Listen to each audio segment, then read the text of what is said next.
मुलुगनां आबहावा सानजों लोब्बा लाखिनानै बिटिआर हाग्रा बिफाननि मोनसे बाख्नायजाथाव हाबा। नंगौ, बिटिआर हाग्रा बिफाननि एम रन्जित बसुमतारीनि दैदेननायाव बे समाव चिरां आरो बाक्सायाव रोजा रोजा बिफां फुलि गायनायनि खौरां। बिटिआर हाग्रा बिफाननिफ्राय चिराङाव 200 बिगा आरो बाक्सायाव 70 बिगा गोबां बिबांनि बिफां फुलि गायदों। रायजो राजानि रांखान्थि जौगानाय मदद होनायजों लोगोसेनो आबहावा गोजोर खालामनायावबो गोख्रों राहा लादों बिटिआरनि सरकारा। बिटिआर हाग्रा बिफाननिफ्राय बाक्सायाव 70 बिगा आरो चिराङाव 200 बिगा बिफां फुलि गायदों। मोनसे मेहेरगोनां हाबाफारिनि गेजेरजों बिटिआरनि हाग्रा बिफाननि मावफुं सोद्रोमा रन्जित बसुमतारीनि दैदेननायाव बिफां फुलि गायनाय बे समाव सोलिगासिनो। चिरां आमथेखा आरो खैला-मैला ओनसोलनि लांदां जानानै थानाय 200 बिगा हायाव चिरां जिल्ला एबसुनि हेफाजाबजों फिथाइ सामथाइनि गोबां बिफां फुलि गायदों बिटिआर सरकारा। मख'नो गोनांदि चिरांनि आमथेखा आरो खैला-मैला ओनसोलनि गोबां रायजो राजा गाव गावनि बेसेन गोसा समखौ दोनथ'नानै बे बिफां फुलि गायनाय हाबाफारियाव बाहागो लानायखौबो नुनो मोन्दों। बिफां फुलि गायनायावनो नुजाथिहैनाय हाग्रा बिफाननि एम रन्जित बसुमतारीया बे समाव खौरांगिरिनि गेजेरजों रायजो राजाफोरनिसिम मा मेसेज होखो आबुङै खोनासं। जोंनि बिटिआर सरकारनि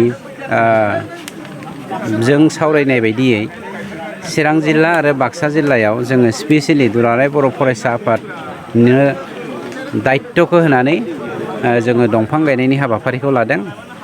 बाक्सा जिल्लायाव दिनै जोङो 71 बिगा दंफां गायगोन। आं चिराङाव थानायनि जाहोनाव आं थांनो हायाखिसै। ओजों जोंनाव बाक्सानि गोबां लिडारफ्राबो बाहागो लासिगोन।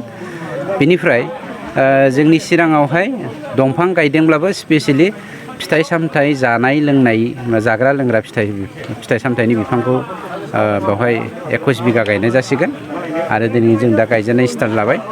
खोब गोजोननाय मोन्दों। बे हालामनि खैला-मैला हालामनि रायजो राजाफ्रा आमथेखा खैला-मैला हालामनि रायजो राजाफ्रा खोब सांग्रां। बिथांमोना दिनै ज' जायै ओंखारदों।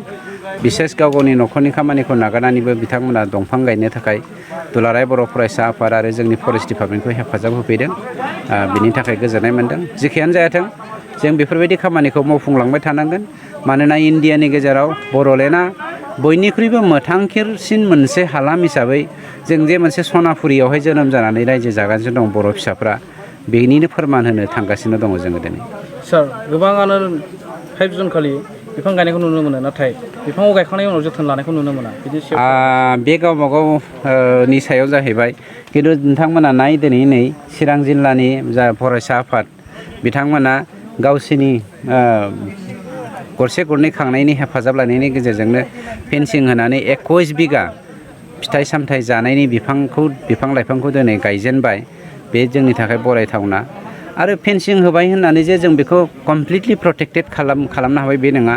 साखाथिनि रायजो राजाया सहाय खालामनांगोन आरो साफ्रोमबो बिनि दायित्वखौ लानांगोन। होमबानो जों साक्सेसफुल जानो हागोन।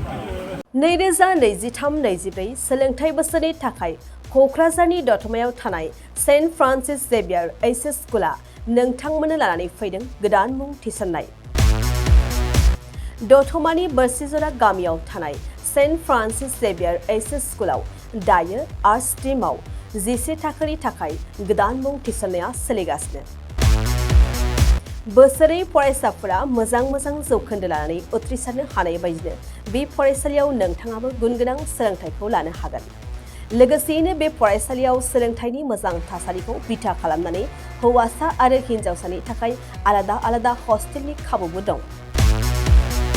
गोसो गोनां बिजाथि एबा फरायसाफोरा आर्ट्स स्ट्रिमाव 11 थाखोनि थाखाय मुंखौ सेन्ट फ्रान्सिस जेभियार एइचएस स्कुलाव थिसननो हागोन।